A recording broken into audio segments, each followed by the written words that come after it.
Well, welcome back to another session of Just Me. And today we're joined by the fabulous, and I mean fabulous, a great man. I've known him for many, many years, Ben Giles. And Ben, over to you. So who are you and what do you do, please?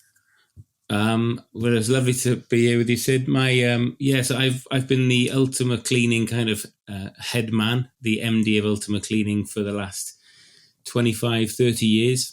Wow. I'm also a part-time farmer, beekeeper, play with silicon and mess about with fragrance and whiskey. It was quite an eclectic mix there. So how did you arrive today? So I know there's a brilliant story about when you were at school. So let's go back to kind of childhood and take us through how you arrived at where you are today, because there's been a huge amount of hard work. Yeah, it's bizarre, really. I'm just writing a book at the moment, and I wasn't expecting to kind of it to take the turn it did, which was my past, really, to go back to my childhood, my parents. So my parents moved from Bedfordshire when I was just 3 months old to West Wales. And I never really thought of them as entrepreneurs until I kind of started looking at what they've actually done. And so they brought this small holding, 80 acres for £26,000. Wow. Just amazing. And they started farming. They started a holiday business.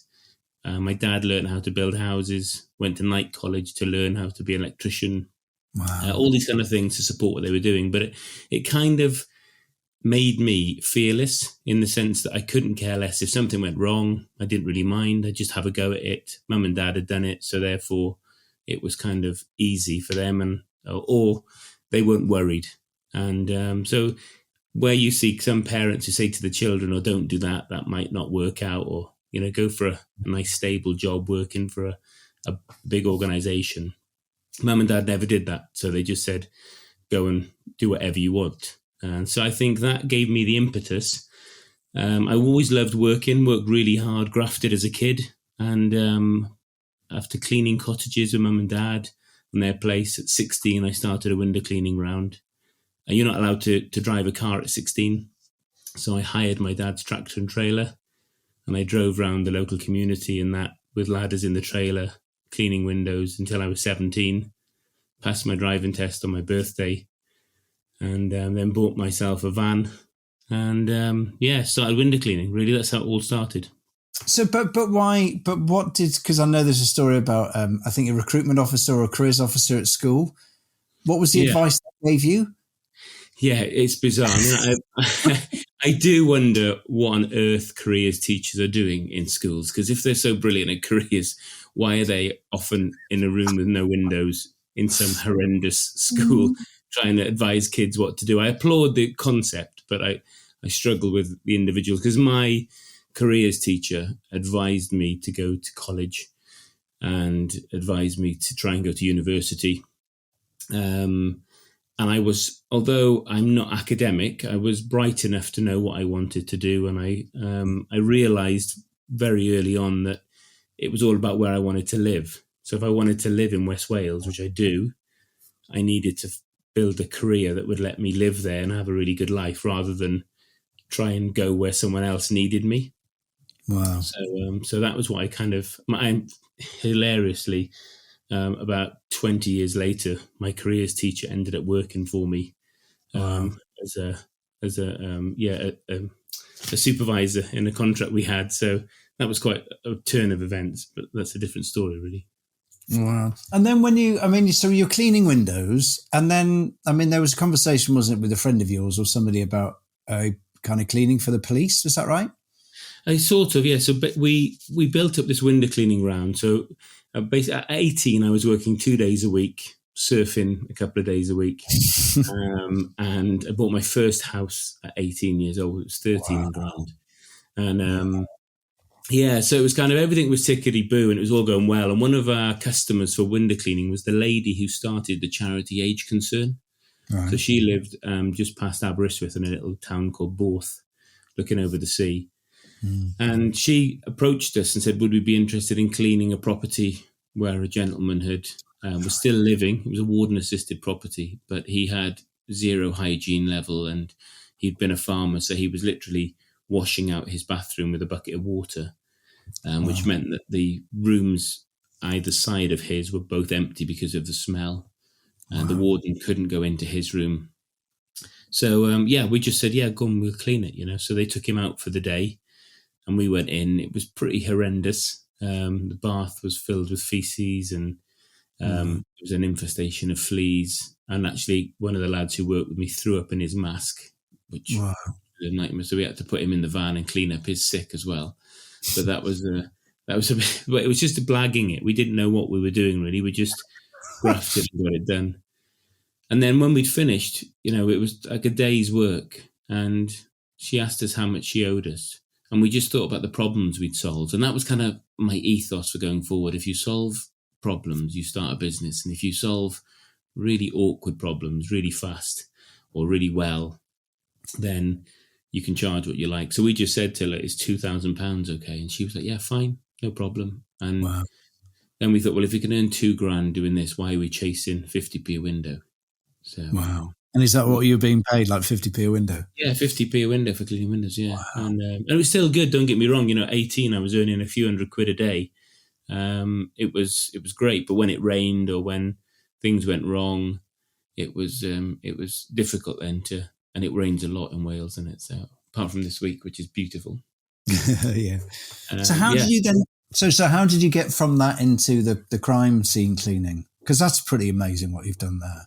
So yeah, we then decided if we could clean up that room, we could pretty much clean anything, and that's where the word ultima came from. So we would clean anything, and we then decided to go on a course which was in the old Matthew Bolton College in Birmingham, which I think has changed now. Yeah, gosh. But we went for a British Institute of Cleaning Science course on crime scene cleaning. And looking back, it was just hilarious. It was just, they poured some tomato sauce on a desk. And one of the best things was as we drove away from the course with this certificate saying we could clean crime scenes, I said to the two lads I'd taken, what have you learned? And one of them said, don't eat poo. That's all he learned. It was just a great line. And but that was literally, we didn't learn anything, but we had this certificate. And then we went back and I did as much kind of marketing as I could to local police officers, to estate agents, to solicitors, anyone I thought would deal with kind of death and avoid properties. And the first job we had was a gentleman who'd passed away. He'd been there for 8 weeks. His dog had actually sadly eaten most of him. And there was all that mess to clean up as well. And then he decomposed through a wooden floor, through the carpet, into the concrete. Wow. And it took about 6 hours to get his body fat out of the concrete. So it was just so different from tomato sauce on a desk in a college. And then we realised at that point, two things, that if we were going to do this, we knew we were going to have to travel, and we knew that our response time would be pretty naff living in West Wales. And secondly, we'd have to train people how to do this because no one was offering that training. Right. So, so that's kind of on the back of it. Mark, a kind of a friend of mine, came to work with me, and we both together kind of built the National Academy of Crime Scene Cleaners, which is now morphed into the Ultima Cleaning Academy. Wow. And we've trained about 3,500-4,000 people on how to clean crime scenes. And we've now got a network nationally of 600-800 people who deliver a 2-hour response time anywhere in the UK for murders, suicides, road traffic accidents, hypodermic needle collection, anything kind of involving body fluid and decontamination. And I mean, where's Ultima now? Yeah, so bizarrely, the plan for me, I always had a plan to sell it. It was never, although it was my baby, I kind of, that was the other thing. I looked at my parents, and they're 73 now and still have their business around them. It's a bit of a monkey on their back, that they love where they live, but their holiday business is kind of 90% of their home. And so they're kind of tied. And I just thought, I don't want to get to that point. I want to get to a point where I can decide what I want to do, when I want to do it. Because although self-employment is meant to be this golden kind of nugget that you don't listen to anyone, you do whatever you want to do. The reality is you have to listen to every customer. You have to run when people say run, jump when people say jump, and be this person that everybody needs. So it's even worse than being employed, because you're committed to helping people and working for people. But so for me, I just wanted to be able to get to that point. So we've been actively trying to sell it for a few years, but finding the right fit. I was conscious that I wanted everyone to keep their jobs and the whole thing to carry on. And so, yeah, we've just in the last week or two had an acquisition. So a company called Atlas Facilities Management have brought us out. We've been working for Atlas as a subcontractor to them for the last 4 or 5 years. We've got a great relationship with them. It was a great fit. Everyone keeps their jobs. Everyone stays on. I remain at 1 day a week for as long as I want. And then as a non-exec director to be able to just advise as well. So, yeah. So, how does that make you feel? Yeah, I'm chuffed, man, honestly. It kind of, there's lots of things I think I've mentioned to you in the past, that if being the boss of a company, everyone thinks that you sit on the top and you kind of sit there with your big cigar and you got your minions underneath you. But the reality is you get the odd day like that where you can actually enjoy what you've done. But most of the time you're underneath everyone else, just spinning plates and propping things up and transferring money from your private account into your business account to keep it afloat. And then when you sell to a big company, or you partner with a big company, you suddenly realize that underneath you is this animal that can help you and support you. And it's it's been a really lovely feeling. I've not regretted it at all. But Ben, you work hard though, don't you? You really do. You mentioned it earlier about something you kind of learned from your folks as well, because they kind of, you've always loved to work, but you really do work hard, don't you? You're a real grafter. Yeah, I love it. I do. I love working. Even so at the moment I'm restoring kind of a 16th century manor house that we've brought, that we're living in. And I love that. Most days I'm kind of covered in black dust from lath and plaster. And I've got me 10 Highland cows that I'm either grooming or worming or doing something with to try and help them, or feeding them. And I'm not the kind of person who can just sit back. I do love working. And I kind of hate taking breaks, hate stopping, just like getting things done. I'll always do the worst thing first, just so I can get it out of the way. I'm that kind of person. But yeah, it's I suppose that's just part of. I grew up on a farm, with mum and dad, and it was just full on from as soon as you woke up.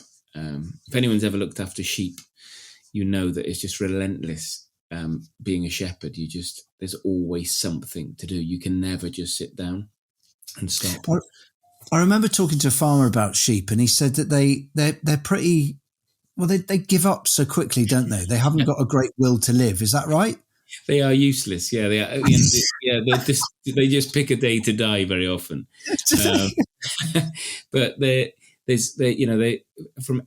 can't do anything for themselves, and so apart from eat. But most of the time, but it's just relentless. That's what I'm saying. And I've got so much respect actually for young farmers around me, because they're the same. They just graft and graft and graft. Their Christmas dinner is an hour, and they're back milking, or there's always something to do.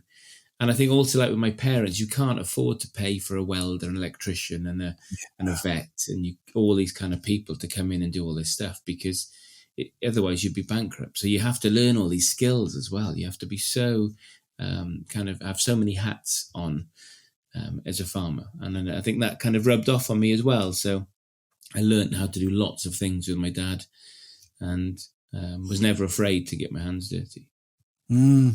So I know that you've had your challenges over the recent years, but so when things get tough, where do you dig deep to? What keeps you going? Because Ben, I've known you for, I don't know, maybe 10 years, and you're just at it, aren't you? You just, as you said earlier, things make you fearless, or made you fearless. But how do you dig deep? Where do you go to? I think I've always had this really constant, stable family, which has been amazing. So my mum and dad, I grew up on a farm with mum and dad around me, and they're still together, been married ever since. And that's kind of rubbed off my brother. And my brother, he's moved away to Hong Kong. He's got a business out there. But again, very close to the family. My sister, she's married, 3 kids. I got married young, married at 23, and so I've been married for 23 years. Wow. Got 2 kids, and I think that's a good go-to, is your stable family that kind of keeps you in place.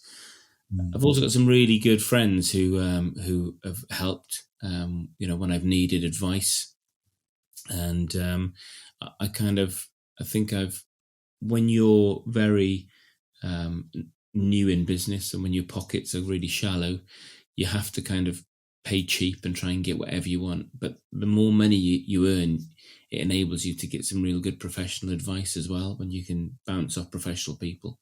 So that's made a difference as well. And I've also got quite a strong faith. That kind of also is my grounding, I think. Whenever I feel that, it stopped me becoming a real horrible person. I think I could easily have gone that way. I could have been very selfish and quite arrogant, but trying to better myself constantly and trying to humble myself for a higher cause has also been a real good place for me to be. Because you also do a lot in the community, don't you? Yeah, definitely. Yeah, I think so again, religiously I do a lot in the community, but also charitable wise, I'll always try and help, do lots of things for colleges, schools, anything fundraising.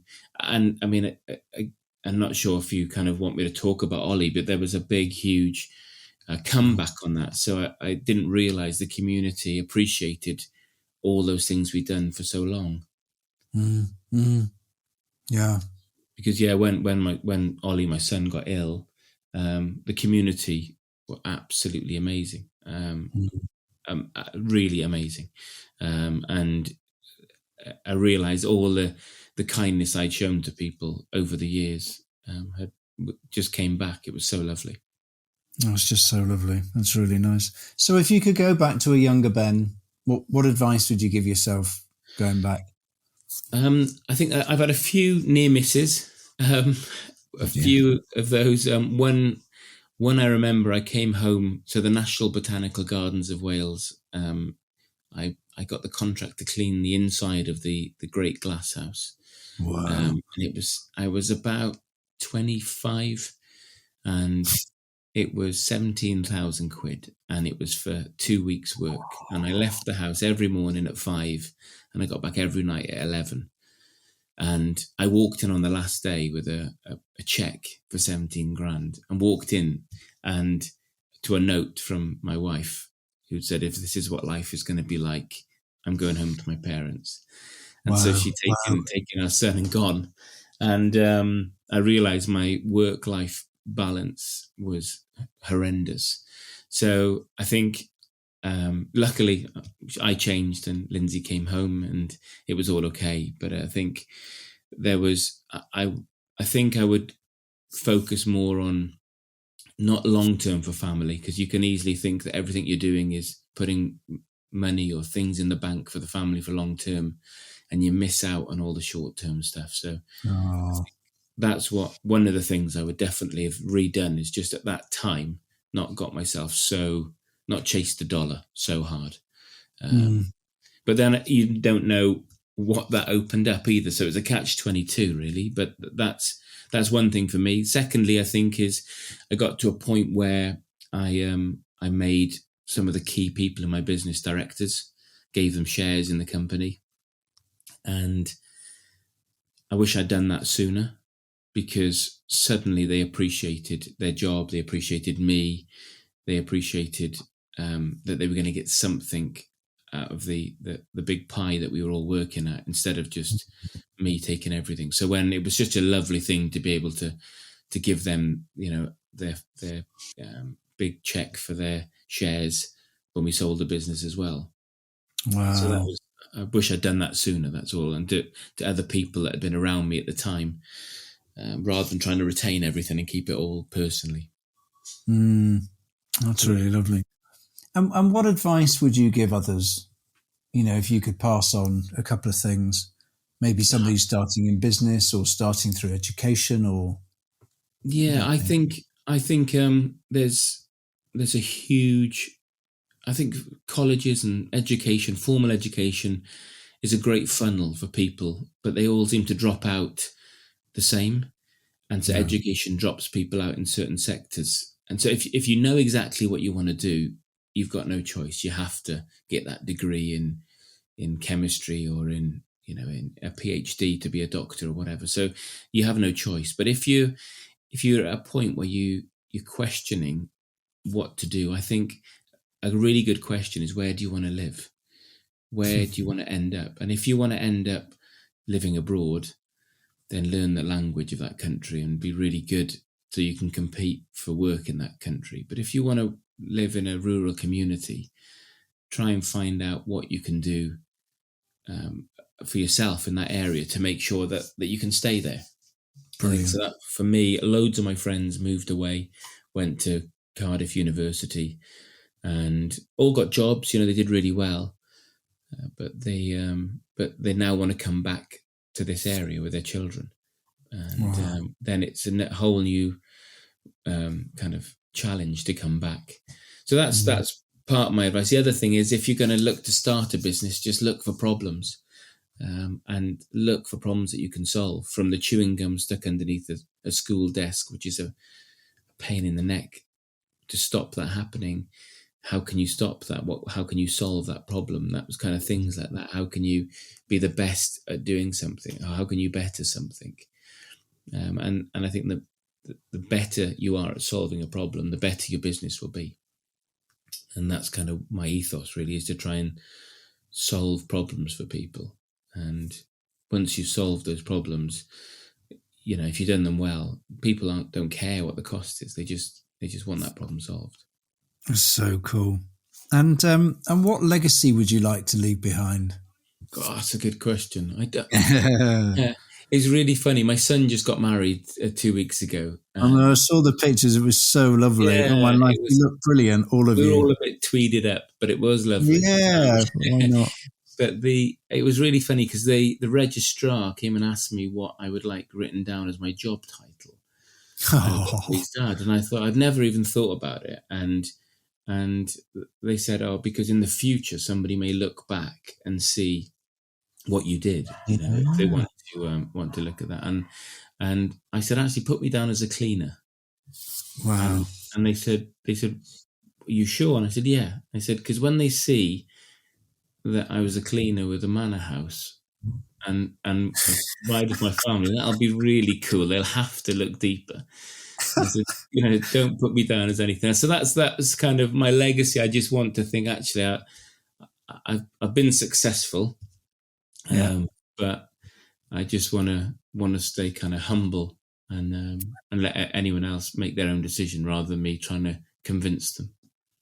I love that. It's really lovely. And what magic do you think you possess, in yourself, I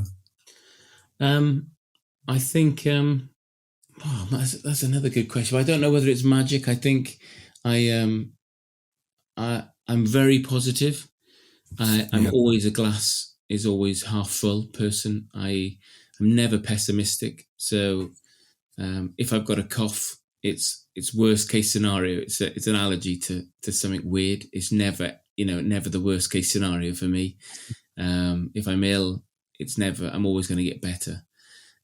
If I go to a job that's massive, I don't think, how on earth am I going to get through this? I just think, I've done this before, or this is the same as me doing 15 of these smaller jobs just all together. I'll always try and kind of do that. So I think I've managed to not panic. I've never said no. I'll always say yes. And at very worst, I'll break even. Wow.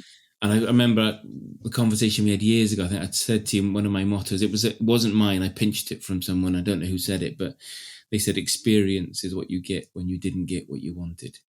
So at Brilliant. least you walk away with the experience that you think, I won't do that again, or I'll do it better next time, or I'll get some help or whatever. But that experience has kind of been really important for me going forward. That's brilliant.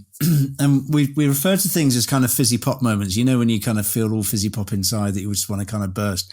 Where'd you get your fizzy pop from? I think from my family, probably from seeing my kids. So Ollie is not academic at all. In fact, he's dyslexic and he's probably got ADHD, which is a lot of his family have got. On both sides, there's that kind of. But when you see him achieve stuff, because he's so confident, that's kind of a fizzy moment for me. That I think we've given him that confidence. He wouldn't have got it if he'd have been born into a different family. He wouldn't have had that confidence, and that could have been a real negative thing for him, coupled with dyslexia or other things. And I think my daughter, she's the opposite. She's an academic wizard, and yet she couldn't handle school. So unfortunately, we took her out of school, which I say unfortunately, I'm really pleased we did it. We took her out of mainstream education. And instead of her doing a GCSE in maths, she did her accounting course. And so she's got level 3 accounting. So it's a fizzy moment to see her now drive off in a little Audi and going to work as an accountant, which she loved. Whereas by rights, that shouldn't have happened until she was a lot older. She's only 17. Because she started her accountancy course at 15 or 14 even. 14 she started her accountancy course. So that's kind of a nice moment to see them. And then I suppose finally just being with my wife, I just absolutely adore her. So we've been so close for so long, and she's my best mate. And so to be able just to sit with her and go and groom the cows, it's a really nice time. So yeah, that's probably my good moments. You just look so happy. I mean, I've seen pictures on Facebook of you at the Manor House, and with grooming the cows and stuff. But you just look so content, both of you, and you recently at the Stereophonics concert and stuff.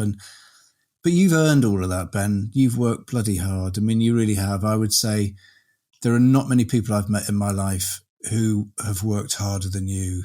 But you've grafted, haven't you? I I appreciate it, mate. Yeah, I think everyone does. I said, same for you. It's been relentless, isn't it? It's I think a lot of it's right place, right time. But it's just been I've enjoyed it. Honestly, I've really enjoyed it. And I said the other projects I've got now. We've started a little distillery business. And I love that. We're opening another Italian restaurant in a few weeks. And I love doing that. We've got some property that we're doing up, and and then just all good things. It's just nice to be able to play now. But I said, I've been brought up like it, so I think grafting is just you're not born a grafter. You're made one by your mum and dad, I think. That's really lovely. And if you were to use one word to describe yourself, what word would that be? Oh, complete plank most of the time, but I think God, that one. That's so not true. What would one word to describe me? I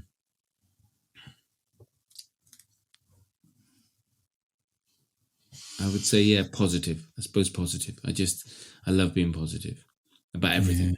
Yeah. And I have to say, for people who are listening to this, if you ever go out and play a game of golf against Ben, if he's losing, he won't be losing for long. I can tell you that. You never give up, do you? Oh, it depends. Depends what mood I'm in. But yeah, it's all good fun. It's all good fun. It's brilliant. Ben, as always, thank you so much. You're amazing inspiration. You are, and I honestly, we've had our moments in our lives together, but I admire you greatly. I really do, because of what you've achieved. I think it's incredible, and I love the fact that when you were younger, you learned that it made me fearless, and I think I'm going to take that away from this. It's just brilliant. Well done. Thanks, mate. Thank you too. All right, mate. Thank you very much indeed.